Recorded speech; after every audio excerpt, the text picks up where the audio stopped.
companies are currently run, and it's not much fun. It's not much fun for people doing the work. The engagement is low globally, and it's not much fun for the customers because they don't trust big firms. Not much fun for the shareholders because they're getting reclining returns. The odd thing is that the folks running these big companies don't even see there's a problem. They're running the firms the way they have always run them, and they're paid extremely well, and they believe trust in them from customers is extremely high, above 80%. In fact, it's around 30%. But we have substantial evidence that compared to firms that prioritize profits, firms that are organized as autonomous networks and prioritize customer satisfaction, they do much, much better on multiple dimensions. They get higher long-term returns. They make better use of technology. They're more satisfied customers, more engaged staff, more innovative, and have more different effective processes. And the managers are not running the work this way are like doctors practicing bloodletting. Everything they do is destroying value for their stakeholders. Fortunately, we have two experts today who are leading the charge to create entrepreneurship in firms and to enable the transition from one to the other. And we're going to start with James Enock, who'll be talking about what's involved in a transition. And then we'll move on to Janka Krings-Klebe, who will be talking about the role of entrepreneurship. So James Enock comes from England, Crawley, England, and he's the CEO of Adaptabus. He works with leaders and teams, rethinking how their business operates so they can deliver faster, scale with confidence, grow sustainably. He'll be talking about a couple of examples, one a small startup interacting with a huge petroleum company and what that transition looks like. At the other end of the spectrum, he'll be talking about a huge dinosaur that became highly successful, immensely successful much later. But it didn't start when the CEO announced it, but 6 years earlier when people at the middle were taking action, even when they didn't have permission to do so. So without further ado, let's hear from James. What does transition look like? Thanks, Steve. So many companies today are stuck in outdated management practices that create more noise than clarity. Leaders are drowning in complexity, siloed teams, and lagging performance indicators. One CEO I spoke to recently said that it feels like we're swimming in treacle and I've no idea where to start. However, companies that have learned to thrive have transitioned to what we call next management, which isn't about adding more tools or people, working harder or cutting costs. It's about a mindset shift. So putting the customer purpose and human values first, and then aligning strategy and delivery around them. So let's see what that looks like in practice using an example. So back in late 2021, a leading EV charging company was scaling fast. Headcount shot from just over 180 to more than 900 in under 3 years, but growth had brought overload. A lot of the value delivery chains were fragmented and manual, and customers were frustrated. And they were expressing their disgust on public review forums, even calling out leaders directly on LinkedIn. So inside the organization, teams were stretched thin, burnout and sick leave were rising, and leaders were disconnected from what was happening on the ground. So this is overload, when growth and ambition outpace clarity and alignment. Traditional management tools and thinking aren't going to solve these types of challenges, these types of large challenges the folk that we're talking about here were facing. The leadership team at the time were new for the most part and had inherited a lot of these issues. But with COVID disruption, global supply chain issues, and significant pressure from their new parent company, a large global energy provider, to deliver, they sought help from Adaptabus. So who specialize in customer-focused business transformations that accelerates value creation for both customers and organizations alike. So we initially spent around 12 weeks really getting to know this company and its people, a period that we call discovery.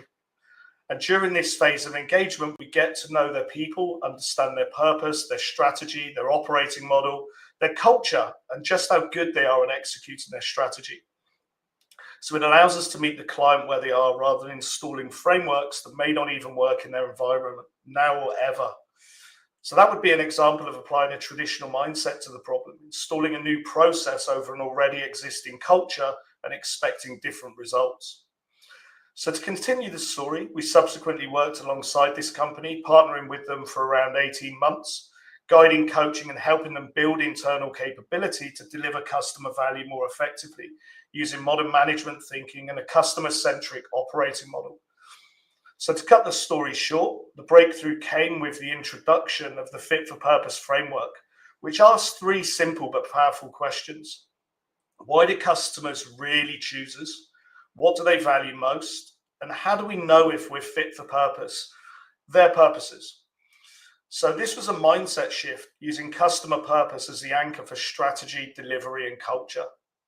And so we began with a high-level customer-centric operating model that was focused on customer purpose. And we started with a pilot. This was a newly formed at-home value stream, which is a cross-functional team pulled from across the business to focus on customers charging at home. It had people from sales, pricing, installation, product, finance, UX, CX, many other people from different parts of the business who were going to work together collectively to own the end-to-end value proposition rather than their independent silos, where they were handing off work between each of them and were rewarded for outputs rather than outcomes. And so the value stream had one leader, and that leader's role was to take responsibility and accountability for everything related to at-home charging. The leader was essentially a mini CEO of a business line, although we use the term value stream purely because of scale differences with the parent company. So first, customer fitness criteria is selected and validated. Next, a live dashboard was created to support decision-making, and these metrics connected customer value directly to strategy. And importantly, they reduced overload by tackling failure demand, breaking down silos, and using flow practices to accelerate customer value delivery. And here's where the transformation really began. As soon as the team could see the work in customer terms, their decisions changed. And so instead of asking, what can we deliver faster? So what project or initiative? They started to ask, what creates the most value for customers? And that change in focus is what unlocked value for the company itself. By removing wasted effort and concentrating on what mattered to customers, they weren't just improving service, they were creating financial returns and freeing capacity for innovation. Once the at-home value stream had kicked off, we turned our attention to the on-the-go and depot value streams. This was the next transformation. So from tactical firefighting, dealing with customer failure demand, to building a system of value delivery. Instead of leaders constantly reacting to problems, they could anticipate, align resources, and explain decisions clearly across the organization, which is a hallmark of a resilient and robust business. Now, some of you might be wondering, is this unique to one company or industry? So I'll share another story that you'll probably recognize, Microsoft. So if you go back to the 2000s under Steve Ballmer, Microsoft was a profit-focused hierarchy, a fairly cutthroat culture, siloed empires, myopic obsession with milking Windows and Office left innovation stagnant and growth anemic. Rivals like Apple and Google were eating their lunch. So by 2008, storm clouds were gathering. Satya Nadella, then head of search, admitted Microsoft was miles behind Google. His conclusion, the key was agility, agility, agility. Microsoft needed speed, nimbleness, and daily attention to the customer experience. At the same time, developers like Aaron Bjork began rebelling against bureaucracy. They abandoned heavy processes and started experimenting with agile practices. So customer-focused sprints, rapid iteration, and ruthless honesty about what created value for users. It was messy, disruptive, and often resisted, but it worked. By 2010, dozens of teams were running agile sprints. By 2011, entire divisions had flipped. So this wasn't a top-down mandate, it was a bottom-up transition that transformed a supertanker into fleets of nimble speedboats. Fast forward today, Microsoft has a 3.75 trillion market cap, and its 5-year total return is outpacing the S&P 500 average. So why is that? It's because the company shifted from profit obsession to customer obsession. Value for customers first and business value followed. That's the exact same principle we saw in this EV company. Different industry, same story. When organizations stop firefighting and start aligning around customer value, they unlock resilience, innovation, and growth. So let's have a look at some of the results from our EV story. So 70 million reduction in portfolio delay costs, 30 million year-on-year additional revenue from the on-the-go charging, 2 million additional revenue from the at-home value stream in year one, an improvement in NPS by 20 points, and significantly happier employees. Employees that are aligned, they understood their purpose and they understood what they were delivering for the customers. So as the at-home value stream lead put it at the time, we were no longer managing in the rearview mirror. We could see what mattered to customers in real time and adjust accordingly. And that's the culture shift. Leaders went from firefighting and overload to creating space, clarity, and purpose. And that shift created measurable value for both the business and the customer. So what are some of the things we can take away from the EV story? First, recognize that overload kills clarity and alignment restores it. Second, anchor your strategy in customer purpose.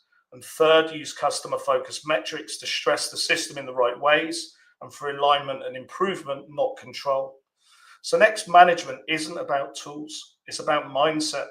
If you want to move from overload to alignment, start with what matters most, your customers. Because when you create value for them, you create value for your business. So I hope you've enjoyed the short overview of a transition story. Transition being the topic of the session I'll be guiding at the Management Summit in Lisbon in September, which I'm very excited to have been invited to participate in. And it looks like it's going to be a sellout, and it's certainly going to be a very insightful event. And I hope to see some of you there. Okay, I'm now going to hand you back to Steve. Thanks, James. And you've given us two stories. The first one is about a top-down transition, and top is leading the change with that, engaging the staff as part of it and having their full involvement in making it happen. The other is kind of the opposite. It began from the middle. Everything they were doing was at odds with what the top management was telling them to do.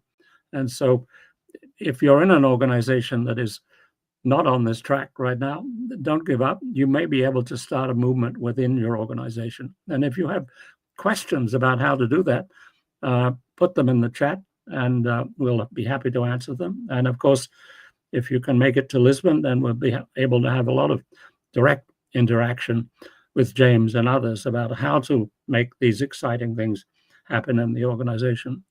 And as you hear today, pretty much all the organizations that the other speakers will be talking about are high-tech companies. And sometimes people say, well, this movement is really just about high-tech, so it doesn't concern me. So I thought we'd give you a little insight into a company that's the opposite of high-tech, cosmetics. Cosmetics has been dominated for years by big firms that keep on charging higher and higher prices with the idea that if it's more expensive, it must be better. And I think a lot of women were having some doubts about whether that was actually the case. And so a firm, ELF Beauty, came into the field, and it said, we're going to do the opposite. We are going to give high quality cosmetics, but we're also going to give the cosmetics that you really want. And so they engaged with influential voices in social media to guide them on what were the cosmetics that young women really wanted. And so they are not only delivering cosmetics that are cheaper, they're also more fashionable and what people actually want. And a very small firm, just 1,000 people, and run in a very collaborative and flat way. It's run as an example of what a fun organization looks like and well worth looking into. So here's a brief video about ELF Beauty. Value creation in a cosmetics company is illustrated by the firm ELF, a tiny firm that is growing faster than any of the big companies that you know.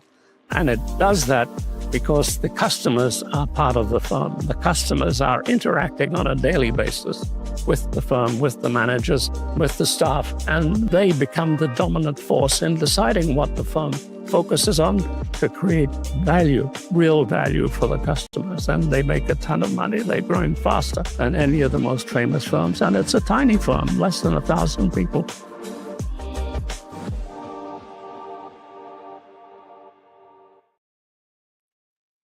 Well worth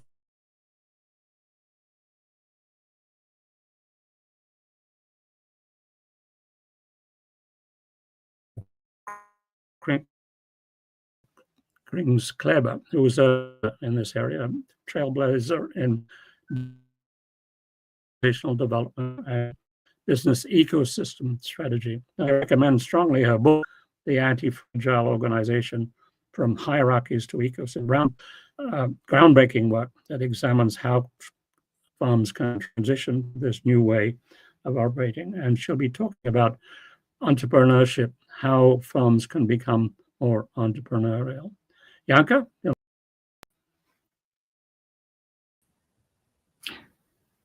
Thanks a lot, Steve, and also welcome from my side. Why organizations need entrepreneurial operating systems? Before we start, the title of this webinar includes a word we often rush past: systemic. So before we talk more about value creation, let's pause and ask, what does systemic in this title actually means? Well, it means we are moving beyond new initiatives and better dashboards or teams with a different mindset. Systemic refers to the underlying structure, the patterns and rules that shape how value emerges in the first place. It points to the logic of coordination, the architecture of responsibility, and the flows of innovation, the defaults we don't even think to question. And in that sense, value creation in a company is shaped by what its operating system enables, what it assumes, and what it prevents, often unintentionally.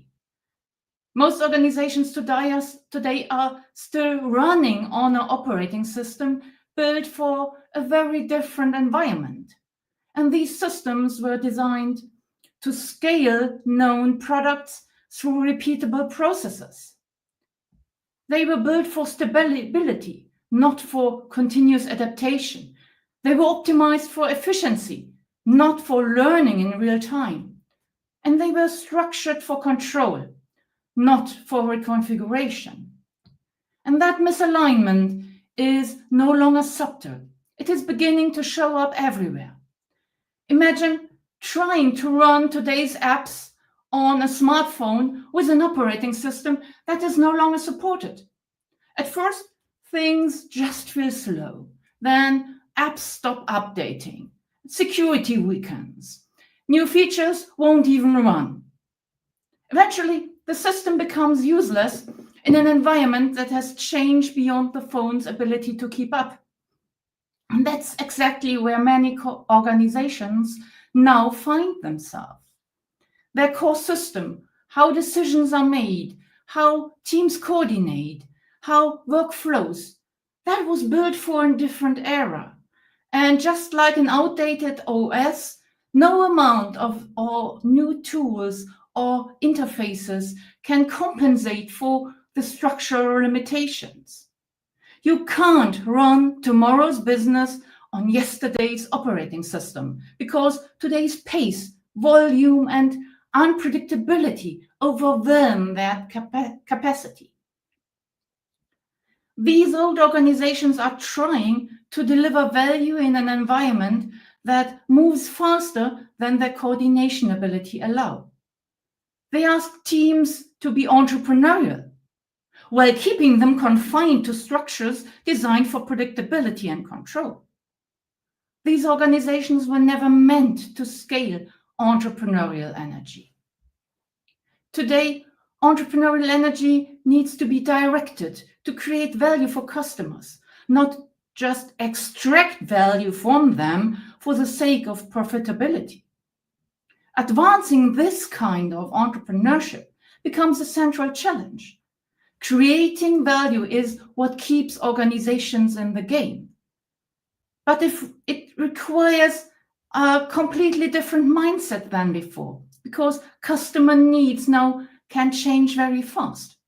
The organization needs to keep up if it wants to stay relevant for its customers. That leads us to the second big change traditional orgs struggle with. Today, we need entrepreneurial energy at scale.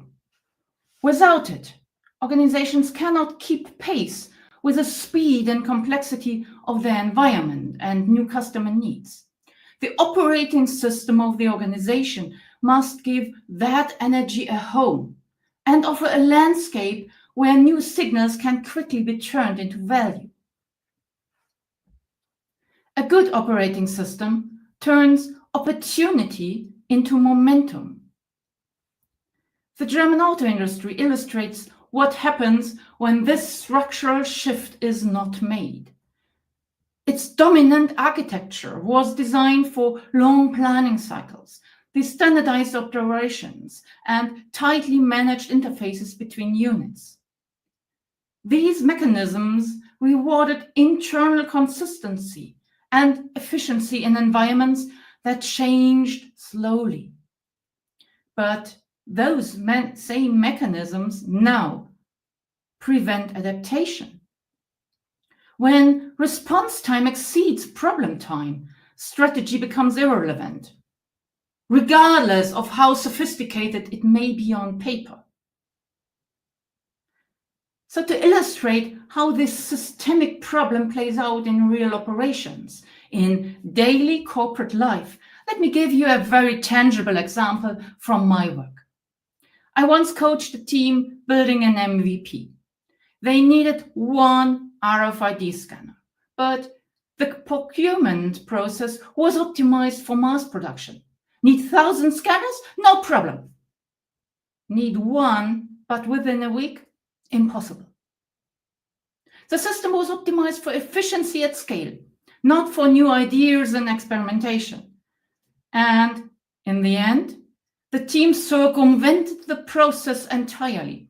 They bought the scanner on Amazon, paid for it with their department lead's credit card, and got reimbursed through the travel expense system. So that workaround kept the project alive, but only by bending a system of so-called support processes built for a different purpose. Such a system consumes entrepreneurial energy to solve internal problems instead of creating value for customers. The example is no isolated glitch. It is daily corporate madness. And while some teams work around it, most others get discouraged.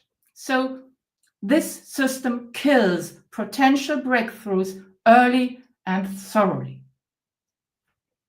Now, let's look at another example, following a completely different logic. Bayer currently is in the midst of a multi-year structural reform. The aim is to create conditions for entrepreneurial energy to easily flow towards value for customers.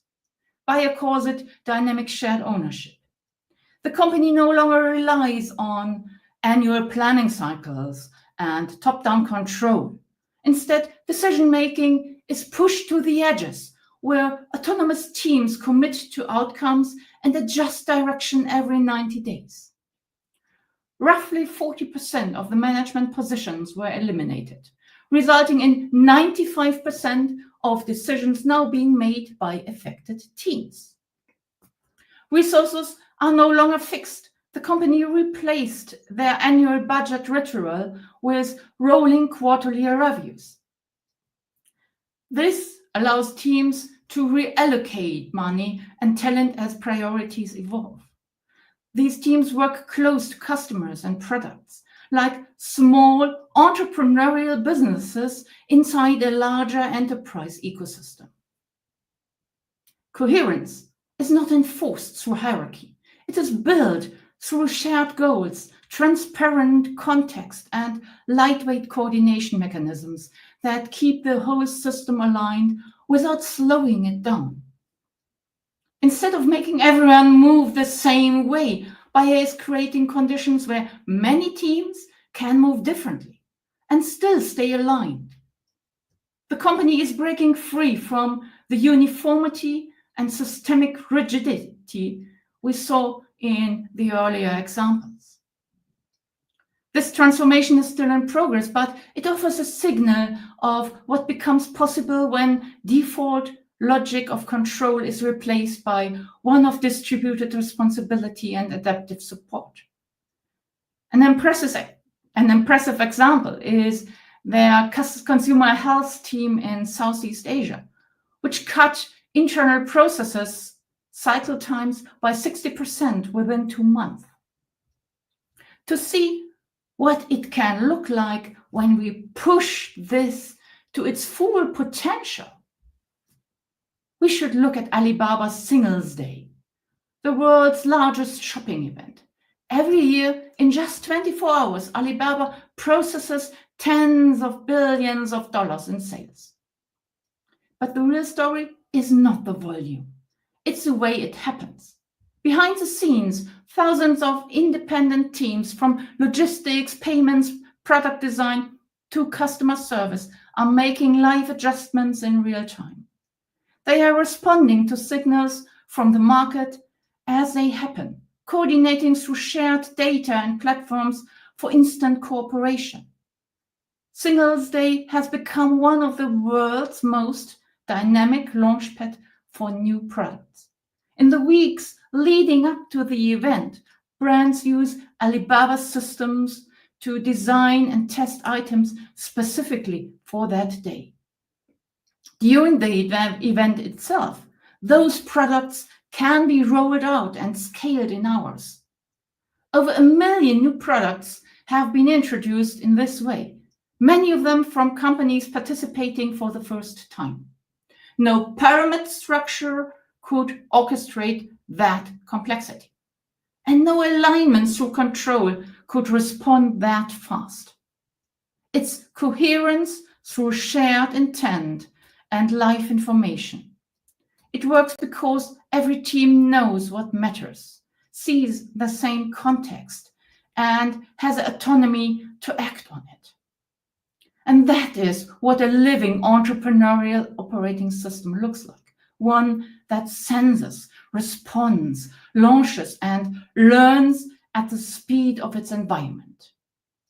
And if you would like to dive deeper into this, join my session in Lisbon, and I'm happy to discuss this further.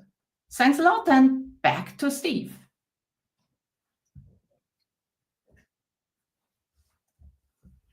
All right, so actually I'm going to take over for Steve here, Janka. So I'm Joey Spooner. I'm here to help answer some questions that have come from the audience. And so we have one that's kind of popping out right now that's getting some traction, and it's around entrepreneurial energy. And the question is, do all companies have potential entrepreneurial energy? That's probably a question for both you and James to kind of answer separately. So who would like to go first? James, would you like to start?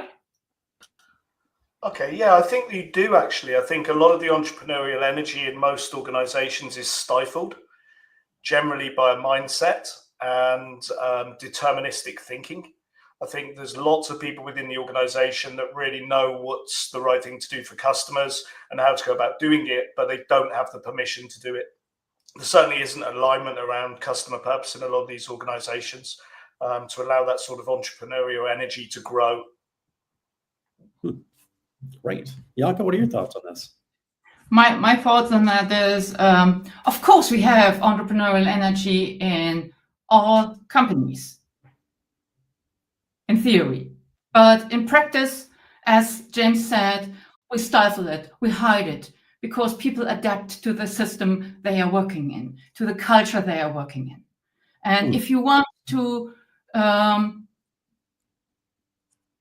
look how bad it is in your company, then just think about how easy is it for someone to get an idea into the system. How easy is it to start with an idea and trying to turn that into an innovation?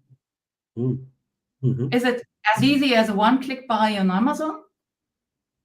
Is it harder than that? Then, yeah, your system stifle innovation and entrepreneurship. Yeah, definitely. I have a good friend. His wife is an executive at one of these well-known companies we know about, and we were talking yesterday. And he said, "Yeah, today, if you introduce an idea into that company, it's going to take a long time to get it through the company because now it's big. It used to be this fast-moving small company. Now it's this big behemoth business, billions of dollars in revenue, and now it's like an idea getting to that organization is like a miracle." So it's interesting. There's energy there, I think, like you're saying. Like everyone's asking that question and kind of answering it positively there. Janka, do you think that's going to change with AI to a certain degree, in the sense that that's likely to give these entrepreneurs, internal entrepreneurs, the ability to maybe take that idea away from their companies and go and maybe start up and do something themselves very quickly, certainly test the ideas? Yeah, you can do that, but it would be better for the company if you would be able to do it inside the company, or to create a room where they can try things out. If you don't have this room where people can experiment and make failures, then you won't get so much innovations, except those from the R&D department. I'm guessing, most people come to work to try and do a good job, despite the systems that they're almost forced to work in sometimes. Yeah, and they can be innovative in their private time, and just lose that capability when they go through the door of the company's building in the morning. Wow. So I see the energy is there, but we need to unlock it. Yeah, and that makes a lot of sense. Well, I think that probably is as much time as we have right now for questions and answers. And I want to encourage everyone to come to this event coming up in September to actually learn but learn more questions to ask about how to unlock this sort of stuff, how to unlock that potential in your organization for innovation. And I want to thank Janka and James also for participating today, as well as Steve. And now we're going to do a little quick goodbye video from Steve, and wish you all well. Hope to see you here in Lisbon in September. All right. Thank you all. See you.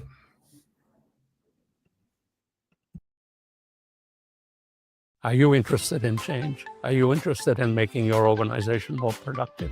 Are you interested in having a workplace that's fun, that's exciting? In Lisbon in September, there's a fun conference happening. It's light, it's energetic, and it's about creating value faster. You will encounter a different way of running an organization, a different way to create value for your customers, a different way to create an inspiring workplace in touch with the times, taking advantage of digital, taking advantage of AI, creating the firm of the future. Come to the Lisbon conference, September 23rd and 24th.